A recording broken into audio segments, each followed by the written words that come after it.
Shalom, selamat hari Minggu, selamat sore Bapak Ibu Saudara dikasih Tuhan. Selamat datang untuk tim dari UPH College yang boleh hadir bersama kami juga dalam ibadah pada hari ini, pada minggu ini. Bapak Ibu Saudara dikasih Tuhan, kalau saya boleh bertanya kepada anak-anak yang dikasih Tuhan, kira-kira yakin nggak jadi pemimpin di hari yang akan datang? Yakin nggak? Yakin. Kenapa Anda yakin? Apakah Anda akan menjadi pemimpin setelah Anda selesai sekolah? Ataukah sekarang Anda sudah menjadi seorang pemimpin juga? Siapa yang pemimpin sekarang? Ada yang pemimpin? Ada ya? Ada. Bapak Ibu Saudara dikasih Tuhan, itulah kegagalan dalam memahami tentang siapa yang memimpin. Banyak orang berpikir bahwa saya nggak mungkin jadi pemimpin. Saya mau memimpin apa? Nggak mungkin saya memimpin perusahaan, nggak mungkin saya memimpin organisasi, nggak mungkin saya memimpin suatu lembaga, nggak mungkin saya memimpin sekolah, nggak mungkin saya memimpin gereja, dan seterusnya. Kalau Anda terpanggil untuk menjadi orang yang berkeluarga, minimal Anda memimpin keluarga, bukan?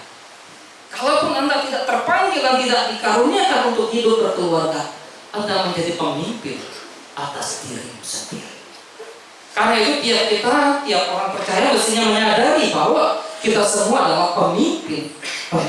Oleh sebab itu Tuhan mengingatkan kepada kita bahwa kita bukan menjadi ekor, tapi menjadi kepala. Banyak orang salah menerjemahkan bagian ini. Wah, saya bukan pemimpin di perusahaan, maka saya hanya ekor. Salah. Bukan menjadi ekor tapi menjadi kepala. Bagaimana setiap orang percaya mesti menjadi role model, menjadi teladan, memberikan yang terbaik, sehingga apa? Nama Tuhan dipermuliakan. Satu bagian kebenaran firman Tuhan kita renungkan dari Markus pasal yang ke-10 ayat yang ke-35 sampai ayat yang ke-45. Markus pasal 10 ayat 35 sampai 45. Kita akan membaca secara bergantian. Saya baca ayat 35, Bapak Ibu Saudara baca 36, demikian seterusnya sampai ayat yang ke-45. Demikian firman Tuhan. Lalu Yakobus dan Yohanes, anak-anak Zebedius, mendekati Yesus dan berkata kepadanya, "Guru, kami harap supaya engkau kiranya mengabulkan suatu permintaan kami."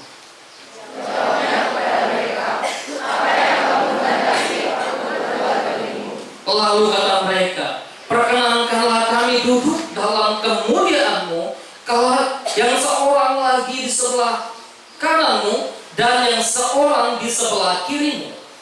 Tetapi kata Yesus kepada mereka, "Kamu tidak tahu apa yang kamu minta. Dapatkah kamu minum cawan yang harus minum dan dibaptis dengan baptisan yang harus diterima?"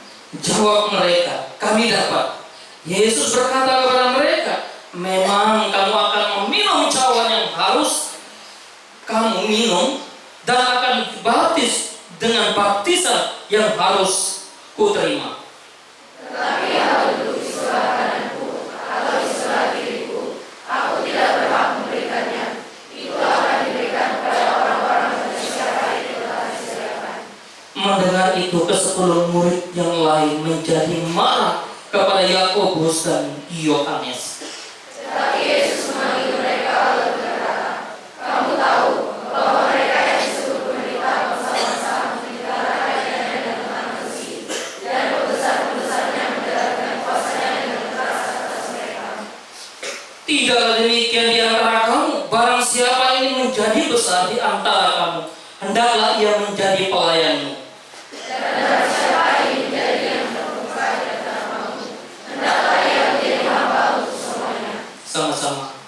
Karena manusia juga datang bukan untuk dilayani, melainkan untuk melayani dan untuk memberikan nyawanya menjadi tebusan bagi banyak orang. Bapak Ibu Saudara-saudara yang dikasihi Tuhan, kepemimpinan yang alkitabiah, gereja yang teguh.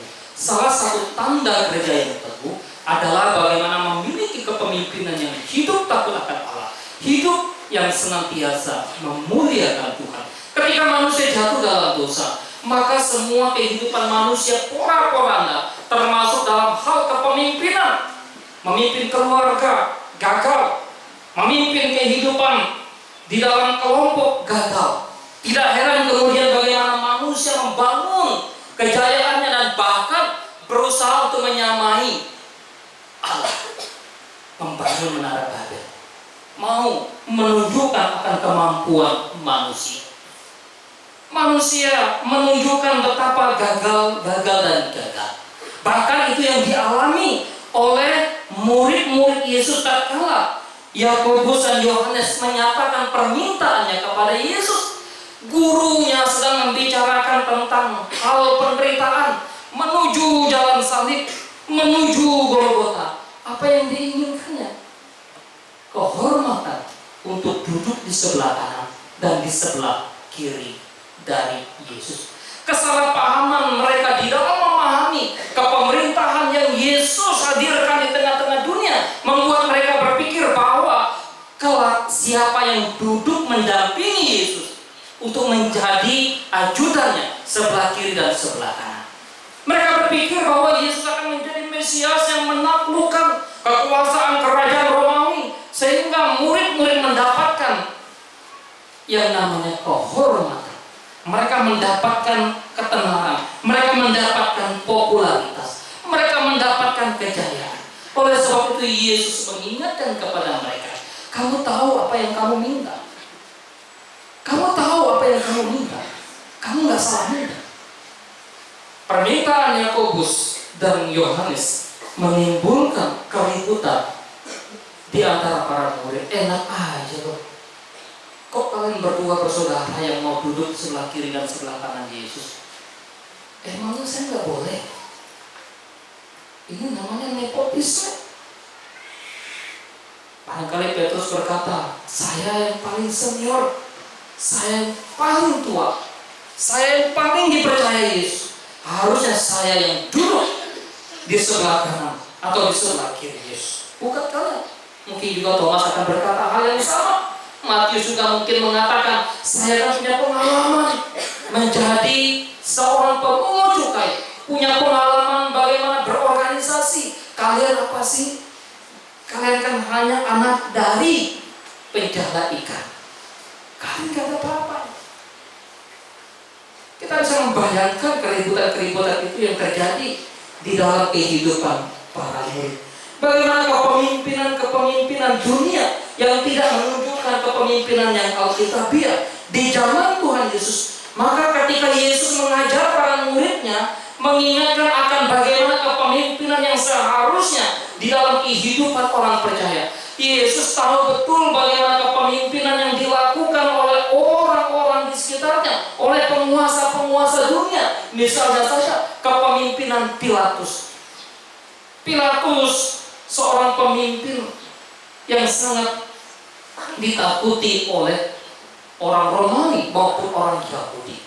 Memimpin dengan kekejaman, memimpin dengan tangan besi, sehingga siapapun yang bertentangan, yang berseberangan dengan dia tidak segan-segan untuk melakukan penghukuman, penyaliban terhadap mereka yang berlawanan dengan kepemimpinan Pilatus.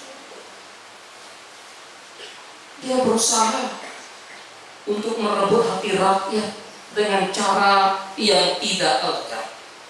Sehingga apa? Ketika peristiwa Yesus disalibkan, apa yang dilakukan oleh Pilatus? Mencuci tangan, menyatakan tidak mau bertanggung jawab atas apa yang dia lakukan. Kepemimpinan Herodes sama juga halnya dengan yang dilakukan oleh Pilatus. Maka Herodes menunjukkan kepemimpinan yang begitu kejam, yang begitu bengis, yang begitu jahat. Tidak heran ketika Yesus mengatakan Herodes seorang yang begitu bengis, begitu jahat. Bahkan pemimpin yang tidak manusiawi. Ketika seorang putri yang menari dalam pestanya, lalu ditanya apa yang diminta? Mintalah kepala Yohanes Pembaptis. Tidak segan-segan Herodes memerintahkan untuk memanggil Yohanes Pembaptis, lalu dipenggal kepala. Inilah kepemerintahan yang begitu kejam, kepemerintahan yang begitu bengis, kepemerintahan yang begitu menggunakan tangan besi yang digambarkan oleh Tuhan Yesus dalam bagian ini. Bukan hanya bicara kepemerintahan duniawi, kepemerintahan kekaisaran Romawi, maka kepemerintahan di dalam para imam pun demikian. Kepemerintahan di dalam bait suci pun menjadi kepemerintahan yang begitu rusak, kepemerintahan yang begitu rusak, kepemimpinan yang begitu bobrok. Bagaimana tidak? Bait Allah menjadi tempat untuk bertransaksi jual beli, sehingga keuntungan menjadi bagian yang besar dari kehidupan para imam. Mereka begitu menipu umat, sehingga keuntungan mereka ambil dari umat. Umat dibiarkan melarat, sementara mereka sendiri menikmati harta kekayaan yang berlimpah. Sehingga tidak heran ketika Yesus mengingatkan mereka, menegur mereka, mereka menolak dan berusaha untuk menyalibkan, membunuh Yesus. Padahal mereka tahu Taurat, tahu. Mereka tahu perjanjian lama, tahu. Mereka tahu hukum Allah, tahu. Tetapi hukum Allah mereka pakai untuk apa? Untuk memanipulasi umat pada zaman. Bapak Ibu saudara-saudara yang dikasihi oleh Tuhan, betapa bobroknya kepemimpinan dunia dan bahkan kepemimpinan di dalam bait Allah di zaman Tuhan Yesus. Oleh sebab itu, ketika Yesus datang merekonsiliasi, memperbaharui, mereformasi apa yang rusak, apa yang tidak benar, dengan cara mengajarkan kepada para muridnya bahwa engkau tahu, engkau memimpin bukan seperti dunia memimpin. Engkau memimpin tidak seperti dunia menguasai satu dengan yang lain. Seperti apa kepemimpinan yang Alkitabiah? Maka kepemimpinan yang Alkitabiah adalah kepemimpinan yang menjunjung tinggi kebenaran, keadilan, dan juga kesetiaan. Kepemimpinan yang Alkitabiah, kepemimpinan yang berlandaskan kepada kebenaran Allah adalah kepemimpinan yang menjunjung tinggi kebenaran, menjunjung tinggi keadilan, menjunjung tinggi kesetiaan, dan bahkan melawan segala kejahatan. Tidak heran kalau zaman sekarang kita diperhadapkan dengan pilihan-pilihan pemimpin, apalagi menghadapi pilpres, pilkada, pilek di 2024. Wah, semua kami berusaha untuk menyajikan. Kami memimpin dengan keadilan, kami memimpin dengan kebenaran, kami memimpin dengan kesetiaan. Kami tidak pro pada kejahatan. Apa iya? Tetapi kembali bahwa kita harus menyadari kepemimpinan yang sejati, kepemimpinan yang berlandaskan kepada kebenaran Allah, maka kepemimpinan yang menjunjung tinggi kebenaran, keadilan, kesetiaan. Di dalam perjanjian lama, ketika pemimpin-pemimpin umat, ketika imam-imam, ketika raja-raja tidak memimpin dengan kebenaran, tidak memimpin dengan keadilan, maka apa yang Tuhan lakukan atas umat Tuhan, mereka dihukum oleh Allah. Mereka didisiplin oleh Tuhan. Oleh kenapa? Oleh karena tidak ada kebenaran di sana. Oleh karena tidak ada keadilan. Oleh karena mereka tidak setia kepada Tuhan. Mereka begitu pro dengan kejahatan. Mereka tidak menolak yang namanya kejahatan. Tetapi tidak demikian dengan pemimpin yang terlandaskan kepada kebenaran Allah. Mereka berusaha untuk memimpin dengan seadil-adil. Di dalam perjanjian lama, maka kalau kita membaca kepemerintahan Raja Daud, itu raja yang begitu luar biasa, mengedepankan keadilan, mengedepankan kebenaran, walaupun di satu sisi ada kejatuhan yang dialami, tetapi salah satu raja yang begitu dikagumi oleh umat Israel adalah Raja Daud. Dia begitu luar biasa di dalam memimpin. Dia tidak menginginkan ketidakadilan terjadi di antara umat, yang berusaha menegakkan keadilan kebenaran di dalam menjalankan kepemimpinannya. Maka pemimpin yang Alkitabiah, pemimpin yang betul-betul mengedepankan kebenaran, mengedepankan keadilan Tuhan.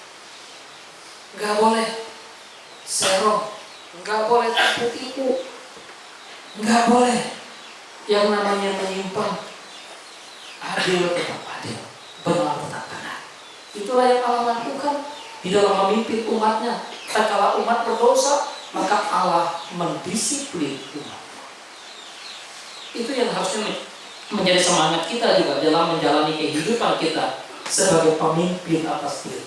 Bagaimana kita menjunjung kebenaran, menjunjung keadilan, menjunjung kesetiaan kepada Tuhan. Tidak menginginkan yang namanya kejahatan di dalam jalan hari-hari yang kita lalui. Kepemimpinan yang Alkitabiah bukan hanya sekadar menjunjung tinggi kebenaran keadilan, tetapi juga digerakkan oleh hati yang berbelas kasihan. Orang yang memimpin berdasarkan kebenaran firman Allah, mereka memimpin karena ada belas kasihan di dalam hati mereka, ada cinta kasih. Oleh sebab itu mereka tidak memimpin dengan kekerasan seperti kepemimpinan dunia, seperti kepemerintahan dunia yang begitu kejam, begitu bengis, begitu menyiksa, begitu menganiaya terhadap orang yang tidak sepakat dengan mereka. Tetapi kepemimpinan Kristus, kepemimpinan yang Alkitabiah, kepemimpinan kehidupan kita sehari-hari adalah bagaimana kita mengedepankan cinta kasih. Kristus datang untuk menyatakan cinta kasih kepada umat yang berdosa, yang dikasihinya, yang dicintai. Ketika ia melihat bagaimana orang yang tertindas, ketika ia melihat orang yang teraniaya, ketika ia melihat orang yang tidak diperlakukan dengan tidak adil, ketika ia melihat orang yang dikucilkan, bagaimana kehadiran Kristus sang pemimpin sejati itu menyatakan cinta kasihnya kepada mereka, berbelas kasihan kepada orang yang dianiaya, yang diabaikan, yang disisihkan, yang tidak dipandang. Oleh sebab itu, bagaimana kita belajar dari kepemimpinan Kristus yang mengajarkan kepada kita, belajarlah padaku, sebab aku lemah lembut dan rendah hati. Pikulah kuk yang kupasang, sebab kokku ringan dan bebanku pun tidak berat. Belajarlah untuk menyatakan cinta kasih di dalam hal kepemimpinan. Pak, kalau menyatakan cinta kasih dalam kepemimpinan, apakah tidak ada keadilan? Lalu bagaimana dengan disiplin? Cinta kasih dalam kepemimpinan tidak meniadakan keadilan, tidak meniadakan untuk tidak disiplin. Yang salah tetap harus disiplin. Keadilan harus tetap dinyatakan. Kasih tidak membuang keadilan, keadilan juga tidak meniadakan kasih. Disinilah keunggulan kepemimpinan Kristus. Disinilah keunggulan kekristenan. Keadilan harus ditegakkan, cinta kasih juga harus dinyatakan. Karena itu salib menjadi sebagai perjumpaan antara kasih dan keadilan.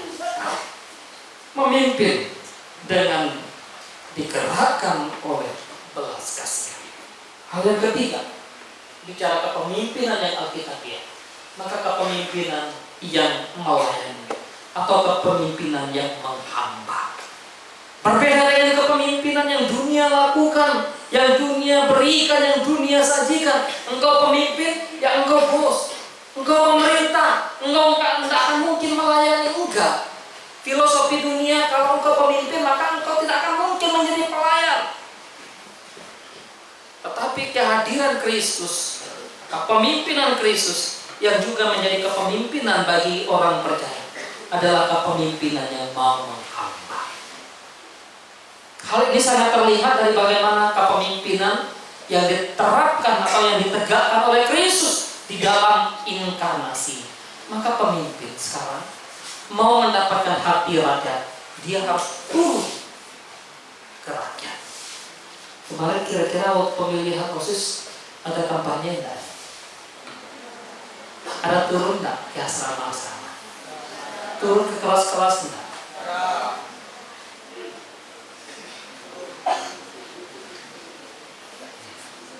Kepemimpinan yang menghamba. Di satu sisi memang memerintah, Kristus juga memerintah, memberikan perintah kepada umatnya. Para rasul, para nabi juga memberikan perintah. Tapi di sisi lain, kepemimpinan tidak hanya memerintah, tetapi memberikan keteladanan. Memberikan keteladanan. Memberikan keteladanan, lalu mensuplai, mengajar, mendidik. Dan juga tentu memberikan kepada yang dipimpin itu kekuatan, keteguhan. Mau melayani, mau melayani. Bukan hanya dibalik meja, lalu menikmati keindahan di sana. Raja iya. Tetapi tidak demikian dengan kehidupan kita. Maka mau menjadi yang terbesar, Yesus katakan kepada para muridnya, kau harus menjadi pelayan. Mau menjadi yang terkemuka, harus mau menjadi yang bekerja. Harus mau menjadi yang melayani. Mau melakukan segala sesuatu dengan sungguh-sungguh. Kadang kita kepengen, saya dapatnya apa? Belum bekerja apa-apa, belum berbuat apa-apa. Kristus mengajarkan kepada kita untuk menjadi pemimpin yang menghamba, yang mau merendahkan diri dan bahkan sama dengan yang dipimpin. Karena itu Yohanes mengatakan, ia berdiam bersama ciptaan. Pemimpin yang Alkitab adalah pemimpin yang memiliki misi, visi Kristus. Apa misi Kristus? Memberitakan kerajaan, memberitakan kebenaran, memberitakan akan cinta kasih. Maka visi Kristus apa? Dia melihat jiwa-jiwa yang terlantar ketika dia di Yerusalem dan menatap ke Yerusalem, lalu menangisi jiwa-jiwa. Yerusalem, Yerusalem, seperti seekor induk ayam yang ingin mengumpulkan anak-anaknya. Demikianlah aku ingin mengumpulkan engkau, tetapi engkau tidak mau. Engkau tercerai berai. Maka Yesus begitu pilu hatinya, begitu sedih melihat manusia yang begitu sesat, yang begitu rusak, tapi tidak pernah mau mengerti akan kebenaran. Seharusnya inilah yang menjadi bagian dalam kehidupan kita, menjalani hari-hari kita. Bagaimana kita memiliki hati seperti hati Kristus, memiliki mata seperti mata Kristus, memiliki visi seperti visi Kristus untuk melihat jiwa-jiwa di sekitar kita.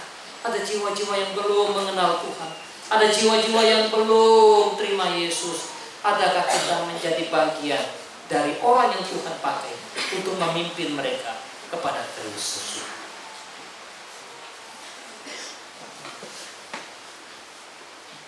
Pemimpin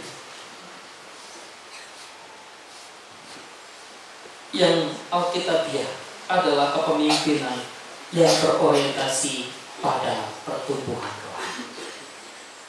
Kalau kepemimpinan tidak berorientasi pada pertumbuhan spiritualitas yang dipimpin, itu berbahaya.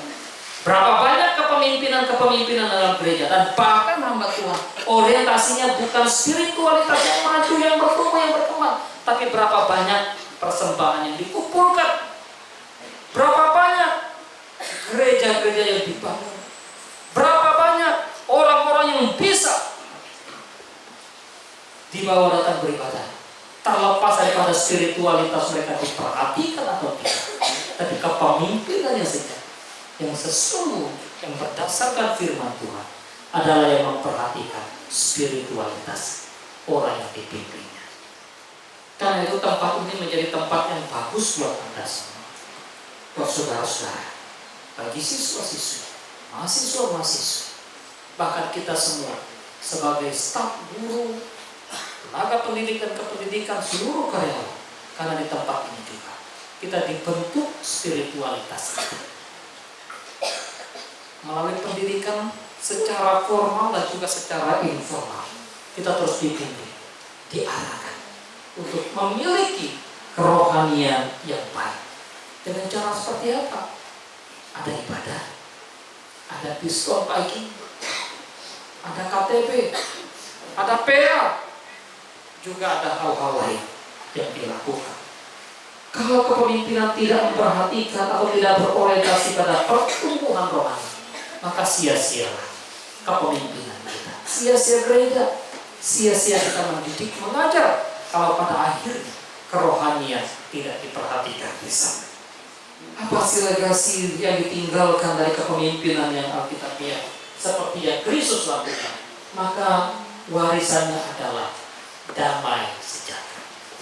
Sebelum Kristus naik ke surga, paling tidak ada 6 kali Injil Yohanes mencatat damai sejahtera bagi kamu. Damai sejahteraku ku tinggalkan bagimu. Damai sejahteraku ku berikan kepadamu. Damai sejahteraku tidak seperti yang dunia berikan.